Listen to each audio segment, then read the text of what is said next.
Renungan malam, God's Amazing Grace atau Kasih Karunia Allah yang mengagumkan oleh Ellen G. White, tanggal 11 Maret 2026. Mari kita berdoa.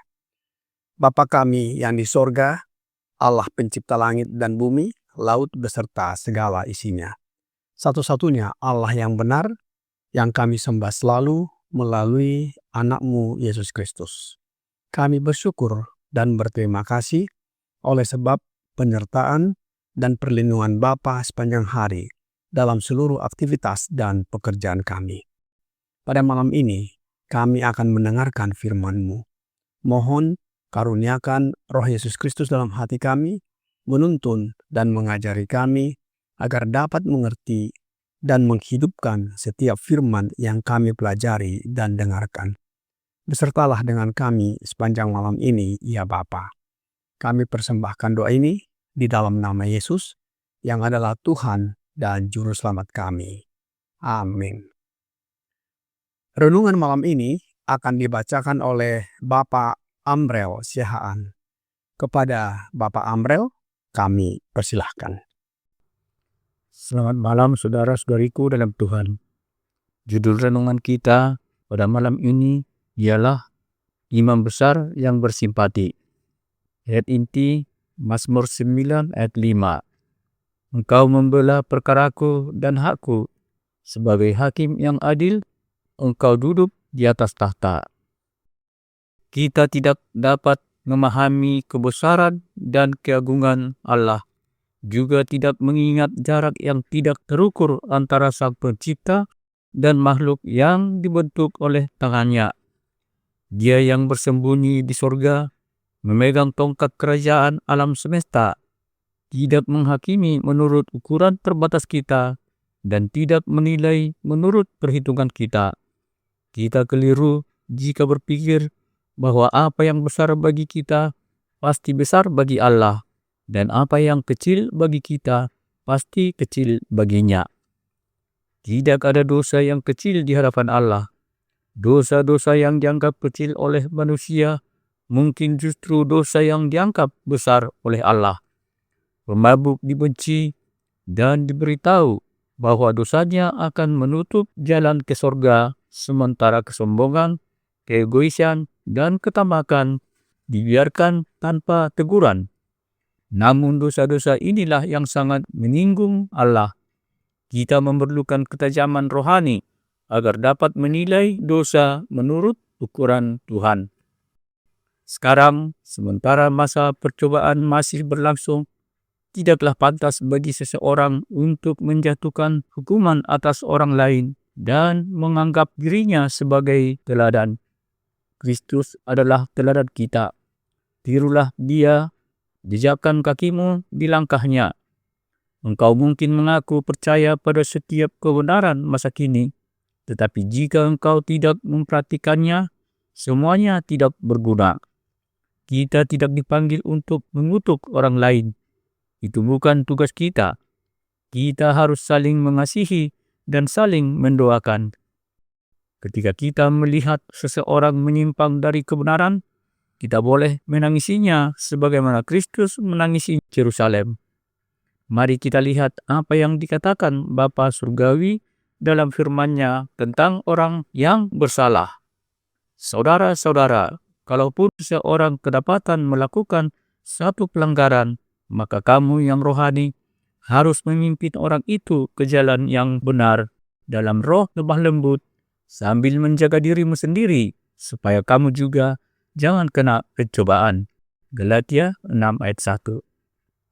Yesus memperhatikan setiap orang seolah-olah tidak ada manusia lain di muka bumi ini. Sebagai Tuhan, Dia mengerahkan kekuatan yang sangat besar untuk kepentingan kita. Sementara sebagai saudara tertua, Ia turut merasakan segala penderitaan kita. Keagungan surga tidak menjauhkan diri dari umat manusia yang berdosa dan terhina. Kita tidak memiliki imam besar yang begitu tinggi dan jauh sehingga tidak memperhatikan atau bersimpati dengan kita, melainkan Dia yang telah dicobai dalam segala hal seperti kita, namun tanpa dosa. Demikianlah bacaan renungan malam kita pada malam ini. Tuhan Yesus memberkati. Terima kasih. Terima kasih atas penata layanan Bapak Amrel. Tuhan Yesus memberkati. Saudara-saudari dalam Yesus Kristus. Ayat inti renungan malam ini di dalam Mazmur 9 ayat 5 menggambarkan Allah sebagai hakim yang adil, yang duduk di atas tahtanya, membela perkara dan hak kita. Hal ini mengingatkan bahwa Allah memerintah seluruh alam semesta dengan keadilan yang sempurna.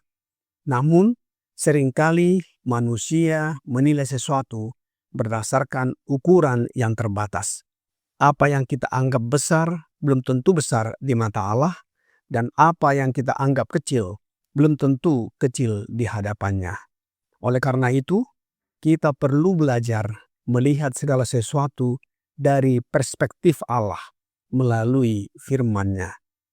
Nabi Yesaya berkata di dalam Yesaya 55 ayat 8 dan 9. Sebab rancanganku bukanlah rancanganmu, dan jalanmu bukanlah jalanku. Demikianlah firman Tuhan.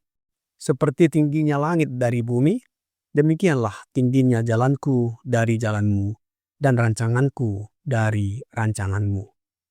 Allah adalah pencipta, sementara kita adalah makhluk ciptaan. Jarak antara kebesaran Allah dan keterbatasan manusia tidak dapat diukur. Yesaya 55 ayat 8 dan 9 mengingatkan kita bahwa pikiran dan jalan Allah jauh lebih tinggi daripada pikiran dan jalan manusia. Karena itu, kita harus berhati-hati agar tidak menilai segala sesuatu hanya berdasarkan logika atau perasaan kita, tetapi belajar mencari hikmat dari Tuhan. Seringkali manusia membagi dosa menjadi dosa besar dan dosa kecil. Namun, di hadapan Allah tidak ada dosa yang dianggap sepele. Roma 6 ayat 23 mengatakan bahwa upah dosa adalah maut. Bahkan dosa yang dianggap kecil seperti kesombongan, keegoisan, atau ketamakan dapat sangat menyinggung Allah. Oleh karena itu, kita perlu memohon kepada Allah agar memberikan ketajaman rohani untuk melihat dosa sebagaimana Allah melihatnya. Sebagai manusia berdosa, jangan kita menghakimi sesama, supaya kita tidak dihakimi. Matius 7 ayat 1. Tidaklah pantas bagi manusia untuk menempatkan dirinya sebagai hakim atas orang lain. Ketika kita melihat seseorang jatuh dalam kesalahan, sikap kita seharusnya bukan menghukum, tetapi memulihkan. Rasul Paulus di dalam Galatia 6 ayat 1 berkata, "Saudara-saudara, kalaupun seorang kedapatan melakukan suatu pelanggaran, maka kamu yang rohani harus memimpin orang itu ke jalan yang benar dalam roh lemah lembut sambil menjaga dirimu sendiri, supaya kamu juga jangan kena pencobaan." Galatia 6 ayat 1 menekankan bahwa orang yang rohani harus menuntun kembali saudara yang bersalah dengan roh lemah lembut. Ini berarti penuh kasih, penuh kesabaran, dan dengan kesadaran bahwa kita sendiri juga dapat jatuh dalam pencobaan. Kerendahan hati sangat penting dalam pelayanan pemulihan ini. Apa yang kita lakukan jika melihat saudara kita melakukan suatu pelanggaran? Renungan malam ini di dalam God's Amazing Grace, halaman 78, paragraf 4, berkata, "Sekarang, sementara masa percobaan masih berlangsung, tidaklah pantas bagi seseorang untuk menjatuhkan hukuman atas orang lain dan menganggap dirinya sebagai teladan. Kristus adalah teladan kita. tirulah dia, jejakkan kakimu di langkahnya. Engkau mungkin mengaku percaya pada setiap kebenaran masa kini, tetapi jika engkau tidak mempraktekannya, semuanya tidak berguna. Kita tidak dipanggil untuk mengutuk orang lain. Itu bukan tugas kita. Kita harus saling mengasihi dan saling mendoakan. Ketika kita melihat seseorang menyimpang dari kebenaran, kita boleh menangisinya sebagaimana Kristus menangisi Yerusalem. Sekarang ini, sementara Yesus masih menjadi imam besar dan perantara kita di sorga, masih ada kesempatan untuk datang kepada Allah dan bertobat. Rasul Yohanes di dalam 1 Yohanes 2 ayat 1 berkata, "Anak-anakku, hal-hal ini kutuliskan kepada kamu, supaya kamu jangan berbuat dosa. Namun, jika seorang berbuat dosa, kita mempunyai seorang pengantara pada Bapa, yaitu Yesus Kristus yang adil." Yesus sebagai imam besar yang bersimpati dan berbelas kasihan, berarti Ia adalah perantara antara Allah dan manusia yang memahami penderitaan, kelemahan, dan pencobaan kita karena pernah hidup sebagai manusia.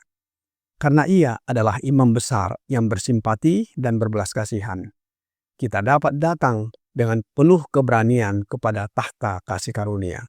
Di sana kita menerima pengampunan, kekuatan, dan pertolongan pada waktu yang tepat. Rasul Paulus di dalam Ibrani 4 ayat 16 berkata, "Sebab itu, marilah kita dengan penuh keberanian menghampiri tahta kasih karunia, supaya kita menerima rahmat dan menemukan kasih karunia untuk mendapat pertolongan kita pada waktunya." Saudara-saudari dalam Yesus Kristus, Yesus memperhatikan setiap manusia, seolah-olah tidak ada orang lain di dunia ini. Kasih-Nya bersifat pribadi dan mendalam. Dia mengerahkan kekuatan yang sangat besar untuk kepentingan kita, sementara sebagai saudara tertua, Ia turut merasakan segala penderitaan kita. Keagungan sorga tidak menjauhkan diri dari umat manusia yang berdosa dan terhina. Kita tidak memiliki imam besar yang begitu tinggi dan jauh, sehingga tidak memperhatikan atau bersimpati dengan kita, melainkan Dia yang telah dicobai dalam segala hal seperti kita, namun tanpa dosa. Oleh karena itu, marilah kita hidup dalam iman, meneladani Kristus, dan saling mengasihi satu sama lain. Kiranya pekabaran ini membawa pembaharuan dan sukacita bagi kita. Tuhan Yesus memberkati. Mari kita berdoa. Bapa kami yang di sorga, terima kasih atas firman yang sudah kami dengarkan malam ini, yang mengajarkan kepada kami bahwa Yesus Kristus, imam besar dan pengantara kami, yang bersimpati dan berbelas kasihan, masih mengantarai kami dengan Bapa, sehingga kami masih memiliki kesempatan untuk datang menghampiri hadirat Bapa dengan penuh keberanian dan bertobat. Oleh sebab itu ya Bapa, kami mohon karuniakan roh anak-Mu Yesus Kristus dalam hati kami, sehingga kami senantiasa dituntun untuk datang dan bertobat. Hidup kami disucikan dan karakter kami diubahkan dari hari ke hari menjadi serupa dengan karakter Yesus. Dan bila mana Yesus datang, kami siap menyambutnya dan diangkat masuk ke dalam kerajaan sorga. Mohon ampuni kami atas pelanggaran dan dosa yang kami perbuat. Kami serahkan hidup kami ke dalam tangan perlindungan-Mu sepanjang malam ini, ya Bapa. Kami persembahkan doa ini di dalam nama Yesus yang adalah Tuhan dan Juru Selamat kami. Amin.